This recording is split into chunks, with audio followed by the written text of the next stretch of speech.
My name is Stanley, and today I'll be talking about the notorious and most iconic print advertisement in the US federal government, which is the Uncle Sam Recruiter of War advertisement. Now, if we look at it, the Uncle Sam Recruiter of War advertisement has been widely known for being one of the most popular, most iconic posters ever in creation due to the fact that it is still widely spread or widely known even a century after its production. Now, if you're wondering, this is how the poster looks like. So it's basically Uncle Sam, who actually has the words "I want you" for the U.S. Army, and this will be the poster that I'll be discussing. Now, Uncle Sam has been a common national prominent icon of the US federal government. It's been a symbol of the American culture as well as the patriotic nature of which the US government has actually tried to evoke. It's featured heavily during the World War One, and it was a US Army recruiting poster, and it showcased a commanding Uncle Sam pointing his finger at um, at the audience and urging the young men to actually enlist in the war effort.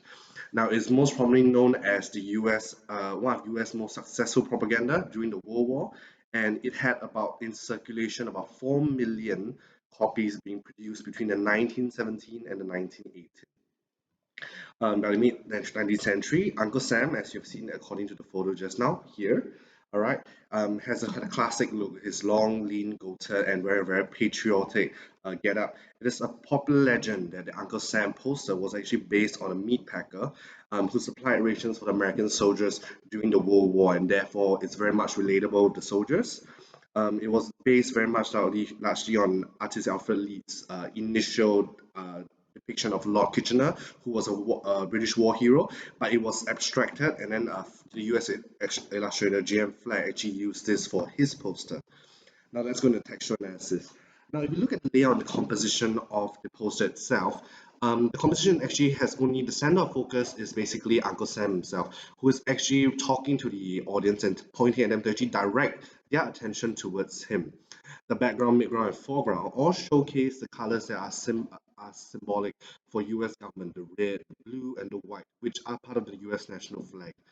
And furthermore, the idea of the word you here, which showcases that it is specifically targeting the audience itself. Now, the juxtaposition and contrast. The idea of the poster itself is that it showcases the juxtaposition between the color coding for the poster as well as what the poster is demanding. Obviously, the word red, the color red is very striking, so therefore it is a U to actually highlight what the aim is actually of the poster. The focus frame vector, the poster is framed very nicely by red and blue lines, which are very much US symbolic colors. And the color lighting is a very old, very textural kind of color.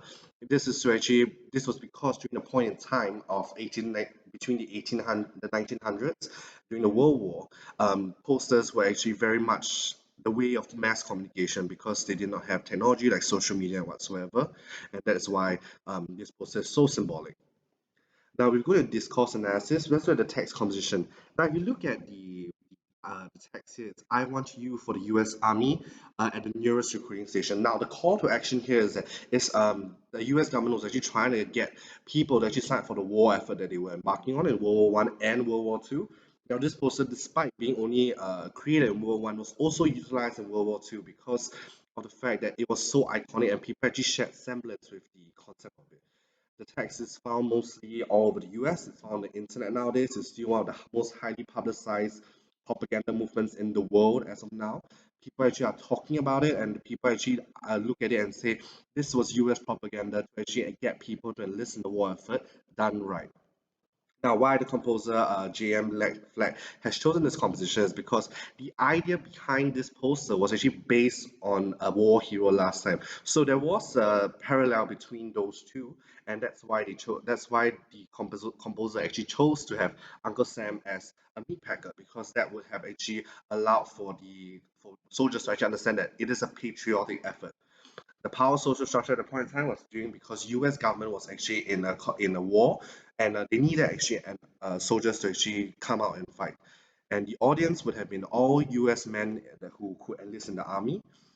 Now, the dominant meaning of this is that it's very much a propaganda-based model, and but however, the opposite reading is that it's a psychological way in which the U.S. government wanted to control as well as get people to enlist in the army. And that's the most important reason. And therefore, the propaganda for this one, specifically the I Want You Uncle Sam poster, is still widely known today as one of the most successful, and it's also being seen as one of the best print advertisements in the world by evoking patriotic feeling and yet having a call to action despite that war effort not being justifiable. A lot of people actually realize that. Thank you and cheers.